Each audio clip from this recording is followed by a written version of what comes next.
Olá pessoal, tudo bem? Estamos começando mais um vídeo do Vlog Med-Diárias. No vídeo de hoje nós vamos falar sobre metodologias de ensino na medicina, a metodologia tradicional versus a PBL. Essa é uma dúvida muito frequente das pessoas que acompanham nosso canal ou qualquer outro canal de medicina. Por quê? Acho que vocês estão nessa fase de escolher para qual faculdade vocês vão e vocês veem lá quando estão pesquisando que algumas faculdades se encaixam no modelo tradicional e outras se encaixam no modelo PBL. E daí nisso surgem muitas dúvidas para vocês. Se tem uma que é melhor que a outra, se você se encaixaria melhor em uma ou na outra. Daí vocês ficam doidos por causa disso e começam a escrever muitas dúvidas pra gente. Então o intuito desse vídeo é esclarecer um pouco das diferenças entre os dois modelos de ensino e também falar um pouco sobre o que nós pensamos sobre cada um deles. E só pra gente deixar avisado, nós estudamos na Faculdade de Medicina da USP, Unidade de São Paulo. E a nossa faculdade foca muito no modelo tradicional de ensino. Então esse é o jeito que nós temos mais experiência em termos assim de aprendizado na medicina.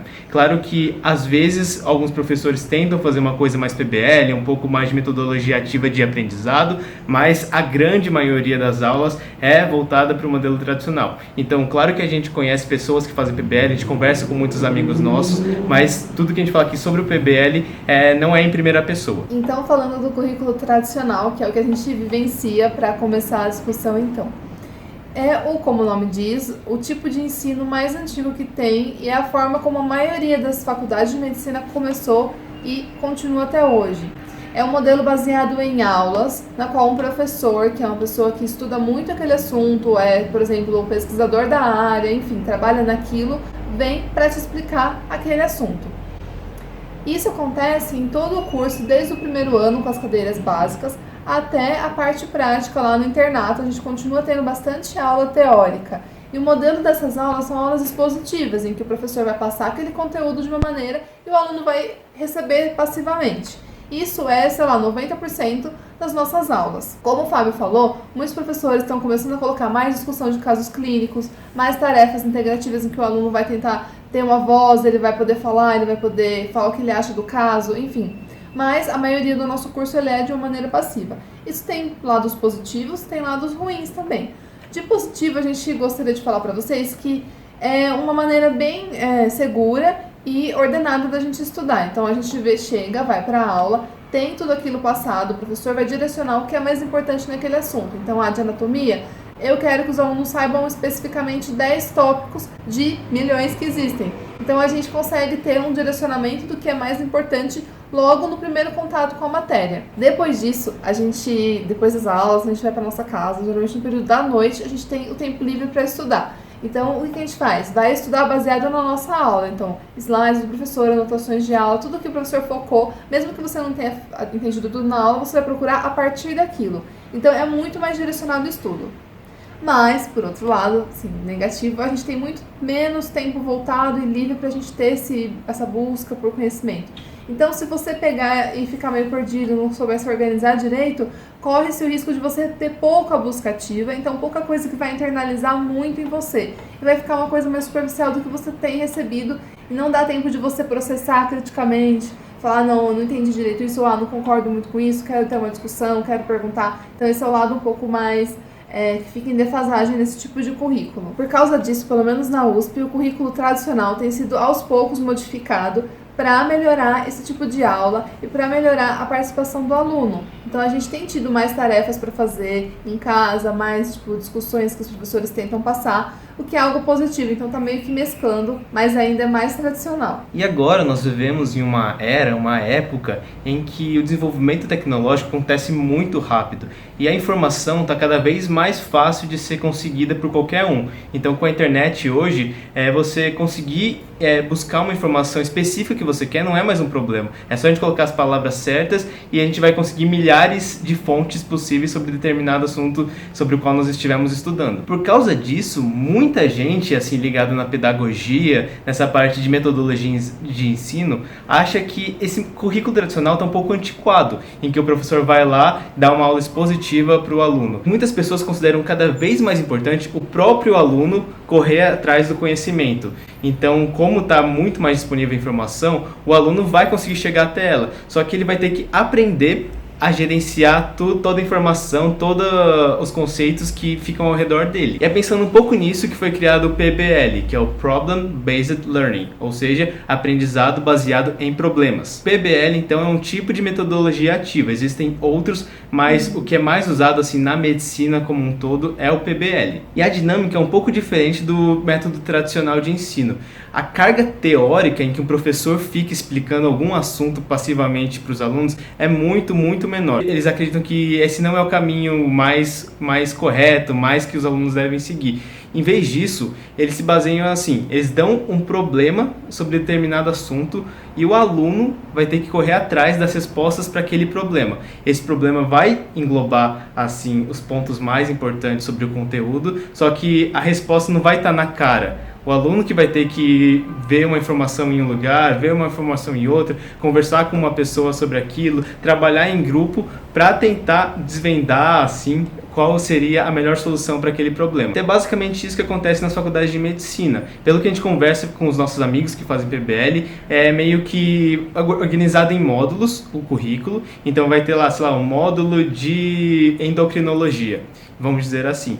Eles não vão lá primeira coisa, ter uma aula sobre isso, sobre a glândula, sobre os hormônios e depois fazer alguns exercícios. É o contrário. Eles primeiro recebem os exercícios, os problemas, casos clínicos e o professor fala, então vocês resolvam esses problemas até sei lá quando, dá um prazo lá, 2 semanas. E os alunos são estimulados a procurar por conta própria a resposta daquele problema. Então eles são livres para procurar na internet, são livres para usar livros conhecidos, são livres para fazer o trabalho em grupo, aliás, muito estimulado fazer o trabalho em grupo para que cada um possa contribuir de alguma forma, todo mundo possa compartilhar um ponto de vista. E uma coisa que eles têm bastante, que a gente conseguiu perceber, eles contaram pra gente também, são os grupos de tutoria, porque o aluno, vocês podem pensar, então ele fica largado, ele vai estudar por conta, sem nenhuma supervisão.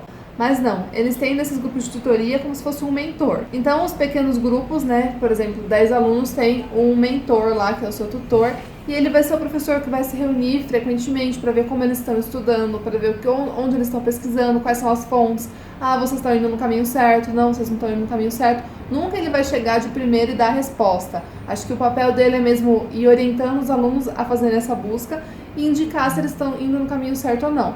E sempre tem, claro, um fechamento, a cada módulo vai fazer as discussões, para finalizar então com a voz de alguém que tem experiência, alguém que pratica a medicina e que então vai dar aquele ponto que a gente tem logo na primeira aula, mas eles vão ter lá no final na discussão. Eu conheci uma pessoa que se formou pela FAMEMA que usa esse método PBL e ela me disse assim, que no começo do curso, até o 3º ano, é muito comum os alunos se sentirem inseguros, porque é muito assim, cada módulo vai passando e o aluno tem que ir estudando por conta própria.